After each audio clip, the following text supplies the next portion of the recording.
교회에서는 졸업이라고 하지 않고 수료라고 말합니다. 왜냐하면 주님 오시는 그날까지 교회는 끊임없이 하나님 말씀을 배우고, 그리고 그 말씀대로 우리가 훈련받고 지도를 받아야 되기 때문입니다. 1년 동안 또 3년 동안 또 각 부서에서 또 수고하고 또 참 충성되게 이런 교사 선생님들에게 하나님의 유로가 함께하기를 바랍니다. 오늘 아마 여러분들이 매스컴을 통해서 보셔서 아시겠지만 윤석열 대통령이 초등학교 그리고 중학교 1학년까지 교회에 다녀서 그 교회에 가서 오늘 성탄 예배를 드린 것이 크게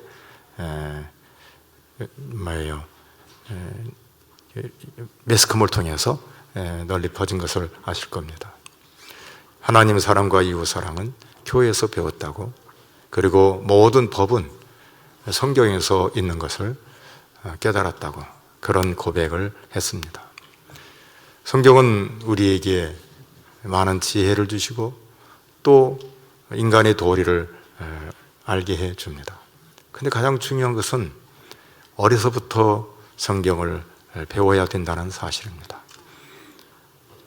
옛말에 3살 버릇 여든 간다는 말이 있습니다. 그런데 오늘 디모데 후서에 보면은, 디모데후서 3장 14절에서 17절을 보면은 우리가 꼭 가져야 할 5가지를 이 성경이 우리에게 가르쳐 주는데, 먼저 한번 같이 읽어보도록 하겠습니다. 그러나 너는 배우고 확신한 일에 거하라. 너는 내가 누구에게서 배운 것을 알며 또 어려서부터 성경을 알았나니, 성경은 능히 너로 하여금 그리스도 예수 안에 있는 믿음으로 말미암아 구원에 이르는 지혜가 있게 하느니라. 모든 성경은 하나님의 감동으로 된 것으로 교훈과 책망과 바르게 함과 의로 교육하게 유익하니, 이는 하나님의 사람으로 온전하게 하며 모든 선한 일을 행할 능력을 갖추게 하려 함이라.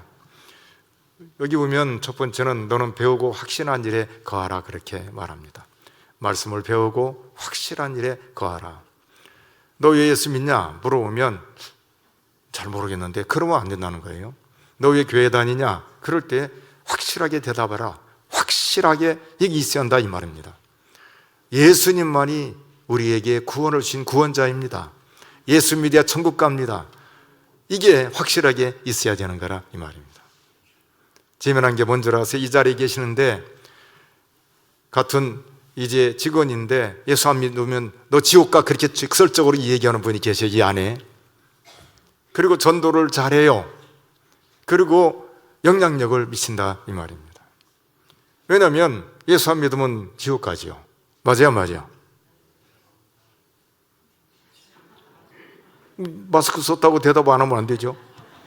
예수 안 믿으면 지옥 가요. 예수 믿어야 천국을 가는 거죠. 이게 확실한 거죠. 너 왜 예수 믿냐? 너 왜 교회 가냐? 분명히 하는데 이게 없으면, 오늘 한국교회가 큰 문제가 이게 없어요. 그러니까 뜨내기들이 너무 많은 거죠. 코로나 바이러스 19 때문에 우리 한국교회가 교인이 얼마나 지금 떨어졌냐면 4개의 교단에서 50만 명이 떨어졌어요. 이건 출석률이에요. 진짜는 3분의 1이 안 나와요. 왜 그래요? 코로나 때문에. 만약에 핍박이 있으면 이리저리 다 흩어질 거예요. 걸러내는 거죠. 아니요. 예수를 믿으면 견고합니다. 언제부터 성경을 알아야 되는가? 어려서부터라고 그랬어요. 어려서부터. 그 다음에 성경은 지혜를 주는데, 어떤 지혜냐면 구원에, 그리스도 예수 안에 있는 믿음으로 말미암아 구원에 이르는 지혜가 있다, 그렇게 말해줍니다. 성경에서만이 구원에 이르는 지혜를 우리에게 주십니다. 목사님은 신학을 원래는 자격이 없어서 앉는다. 정말 나는 사업을 해서 목사님을 일생을 한 분 목사님을 평생을 잘 모시겠다. 그게 저에게 가지고 있는 목표였어요. 그런데 하나님께서 부르셔서 큰 변화를 일으켜서 신학을 하게 되는데, 신학을 하면서 두 개를 더 공부를 해요. 하나는 불교 경전을 열심히 공부를 했습니다. 왜냐하면 성경과 비교해서 내가 이걸 알아야 한다. 또 하나는 유교를 열심히 공부를 했습니다. 그렇다고 해서 많이 한 건 못해요. 왜냐하면 그걸 다 안다는 건 다 어렵지만, 그런데 깨달은 게 있어요. 성경은 우리에게 구원을 주시는구나, 영원한 생명을 주는 이것을 깨닫게 됩니다. 불경을 공부할 때 진짜 재밌어요. 그 깨달음이라는 건 기가 막히게 재밌습니다. 그러니까 거기에 넘어가는 거죠. 다 일생을 걸어가는 거죠. 시간이 많이 가는데 전화가 납니다. 논어 공부하면 참 윤리도덕으로 사람의 도리에 대해서 잘 가르쳐줘요. 근데 성경을 딱 펴면은 성경은 변명이 없어요. 태초에 하나님의 천지를 창조하시니라, 하나님의 주인 된 것을 말씀해 주시고, 예수님 말씀하셔요. 나는 하늘에서 내려왔다, 자신 있게 말씀하셔요. 그리고 다시 하늘로 올라간다고 말씀해 주십니다. 주님은 십자가에 죽으시고 부활하시고 그리고 하늘로 승천하셨습니다. 이제 다시 재림하는 것 한 가지만 남은 거예요. 성경만이 구원에 이르는 지혜가 있게 합니다. 그리고 성경만이 우리를 교훈하고 책망하고 바르게 하고 의로운 사람으로 만들어 가게 해주십니다. 더 하나가 있어요. 하나님의 사람으로 온전하게 하고 모든 선한 일을 행할 능력을 갖추게 하는 것, 사람답게 만들어 주신다 이 말입니다. 예수를 잘 믿으면 사람답게 되는 거예요. 오늘 본문에 보면 다니엘은 불우한 학생이었습니다. 청소년. 바빌론이 남쪽 유다를 공격했는데 그냥 한순간에 예루살렘 성이 멸망하고 나라가 쫄딱 망하고, 그 다음에 똑똑하고 아주 영특한 이 젊은 청소년을 포로로 잡아갑니다. 바빌론 왕궁에서 그들이 교육을 받아요. 그런데 나라를 잃은 소름, 바빌론 포로로 잡혀간 다니엘, 그가 그곳에서 하나님의 놀라운 은혜를 입게 됩니다. 누구보다도 포로로 잡혀갔는데 멋있는 인생을 산 사람이 있다면 누구냐면 다니엘입니다. 사실은 예수를 잘 믿는 모든 사람들은 멋있는 인생을 살아요. 우리가 이집트로 노예로 팔려갔던 요셉도 마찬가지예요. 노예로 팔려갔어요. 감옥에 있는데도 불구하고 하나님께서 들어 쓰시는 거죠. 멋있는 인생이 되는 거예요. 다니엘도 마찬가지예요. 포로로 잡혀갔지만 모든 사람들보다 얼마나 열심히 인생을 살았는지 모릅니다. 그가 국가의 요직은 다 차지하게 됩니다. 바빌론이 막강한 세력을 발휘하지만 페르시아라는 나라에서 메데파사라는 페르시아에 의해서 쫄딱 망하게 됩니다. 그리고는 그때의 왕이 다리오라는 왕이었는데 120명의 지방 장관을 세워요. 우리나라는 9개 도가 있어요. 9개. 경기도, 강원도, 충청남도, 북도, 전라북도, 남도, 경상북도, 경상남도, 제주도, 이런 9개밖에 안 되잖아요. 그런데 이 페르시아는 120개나 되는 거예요. 어마어마하게 넓죠. 그 120명을 세우는데 거기에 3명의 국무총리를 세우는데 그 중에서 한 명이 제일 우두머리가 누구냐면, 전국을 다스리는 국무총리가 누구냐면 이 다니엘이 됩니다. 사람들이 시기하죠. 아이고 저거 유대 사람인데, 히브리 사람인데, 바빌론 포로로 잡혀와가지고 여기 있는 사람인데 우리나라 사람이 국무총리가 돼하고 1등이 돼야 하는데 저거 포로로 잡혀온 사람이 됐다고 시기 질투합니다. 그래서는 어떻게 해요? 다니엘을 죽이려고 모함을 해요. 탁 흠을 잡는데 놀라운 일은 4절을 보십시오. 거기 보면은 다니엘이 아무리 흠을 잡으려고 잡을 수가 없어요. 우리 4절을 우리 한번 같이 한번 읽어보겠습니다. 이에 총리들과 고관들이 국사에 대하여 다니엘을 고발할 근거를 찾고자 하였으나 아무 근거, 아무 허물도 찾지 못하였으니 이는 그가 충성되어 아무 그릇됨도 없고 아무 허물도 없음이었더라. 고발할 조건을 찾을 수가 없어요. 아무리 찾아도 아무 근거도 없고 아무 허물도 없어요. 이 말은 두 가지를 말하는 거예요. 앞에 그가 충성되어 계세요. 충성되어. 다니엘은 바벨론 포로로 잡혀갔고 나라가 바뀌어서 정권이 바뀐 것이 아니라 나라가 바뀌어서 메데파사라는 나라가 정권을 잡고 거기에 다리오라는 사람이 정권을 잡았는데 여전히 충성된 사람으로 사는 거예요. 또 하나는 아무 그릇됨도 없고 아무 허물도 없다는 말은 깨끗하다 이 말이에요. 깨끗하다. 어느 시대든지 이 두 가지가 인생을 좌우해요. 첫째는 깨끗이 해요. 따로 첫째, 깨끗이 한다. 깨끗한 사람이 되기를 바랍니다. 깨끗해야 해요. 깨끗해야 하나님이 쓰시는 거예요. 교회 집사의 자격 중에 깨끗한 것이 이게 조건이 들어요. 양심이 깨끗해야 해요. 한번 볼까요? 디모데전서 3장 8절 9절인데 같이 한번 읽어보겠습니다. 이와 같이 집사들도 정중하고 일구이언을 하지 아니하고 술에 임박이지 아니하고 더러운 일을 탐하지 아니하고 그다음 뭐예요? 깨끗한 양심에 믿음의 비밀을 가진 자라야 할지니. 깨끗해야 해요. 교회에 일하는 사람들은 깨끗해야 해요. 특별히 우리 한국은 장로들이 더 깨끗해야 해요.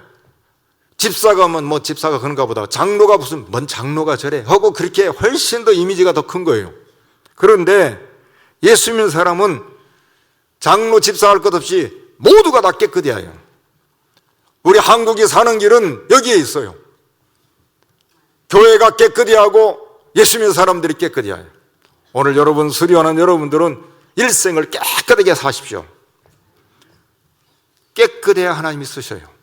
큰 집에는 그릇이 많아요. 금그릇도 있고 은그릇도 있고 나무그릇도 있고 다 질그릇도 있는데 어떤 그릇을 쓰냐면 깨끗한 그릇을 쓰는 거예요. 더러우면 안 써요. 금그릇에 오물이 있으면 누가 쓰겠어요? 깨끗한 데다가 음식을 담고 맛있는 것을 거기다 담고 그러는 거죠. 더러우면 쓰지를 않아요. 디모데후서 2장 20절에서 22절인데 우리 한번 같이 읽겠습니다.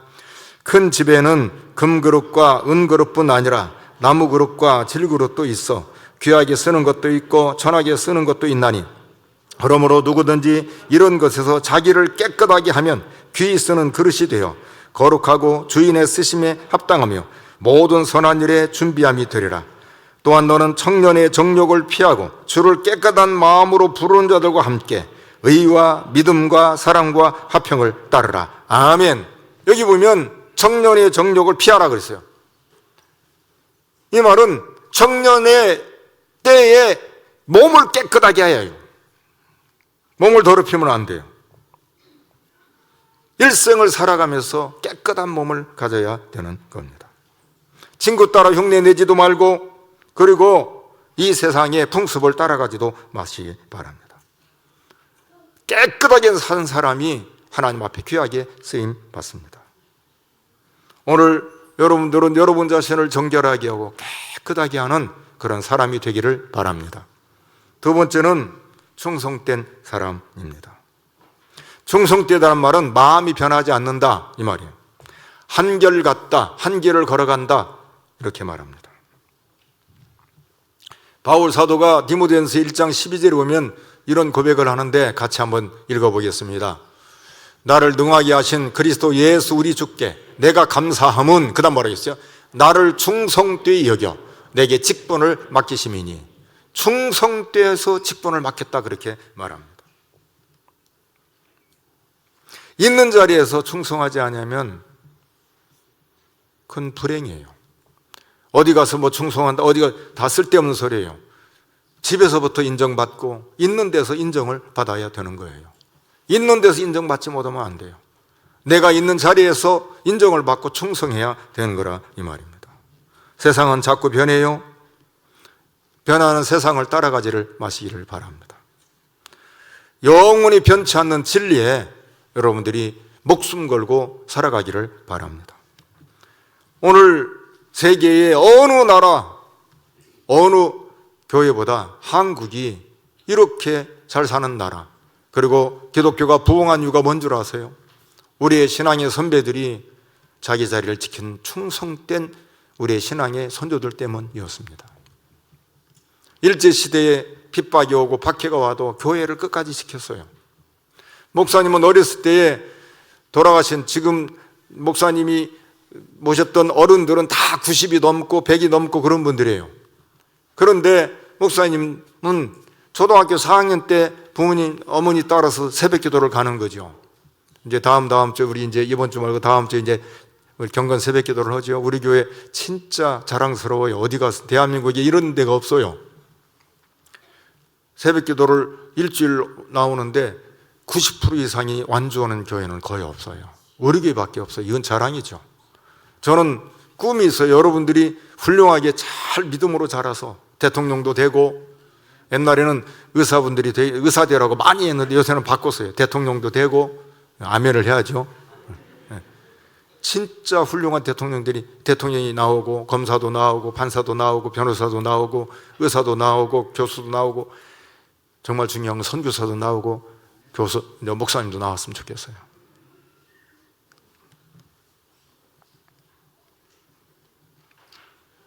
저는 아들이 있고 딸이 있는데, 딸도 사실은 목회자하고 결혼시키려고 제가 노력을 했어요. 너도 같이 사모로 살아라. 사모로 사는 게 최고다. 그랬지요. 근데 이제 일반 성도 결혼을 했어요. 안 되지, 내가. 허락해도 안 되니까. 근데 저는 여러분 사모 살았으면 좋겠어요. 할 수만 있으면. 변호사도 하면서 얼마든지 할 수 있어요. 충성되다 라고 말할 때는 인생을 적당히 사는 게 아니라 따라서 열심히 살아야 한다. 열심히 살아야 해요. 열심히 살아야 이게 충성할 수가 있는 겁니다. 적당히 비실비실 놀고 그렇게 살아서는 아무것도 할 수 없어요. 하나님은 우리로 하여금 열심히 살게 했어요. 진짜 앞을 향해서 열심히 살면 너무 할 것이 많아요. 그리고 하나님 우리에게 주신 것들은 너무 많아요. 풍요로워요. 돌아서면 또 하나님께 주시고, 돌아서면 또 하나님 주시고, 너무너무 많은 게 하나님이 우리에게 주시는데 그냥 주신 게 아니라 넘치도록 주신 분이 우리 하나님 아버지셔요. 여러분, 열심히 살면 할 일들이 많아요. 눈 떠서 이렇게 보면 이것도 하고 싶고 저것도 하고 싶고 맨 하고 싶은 거예요.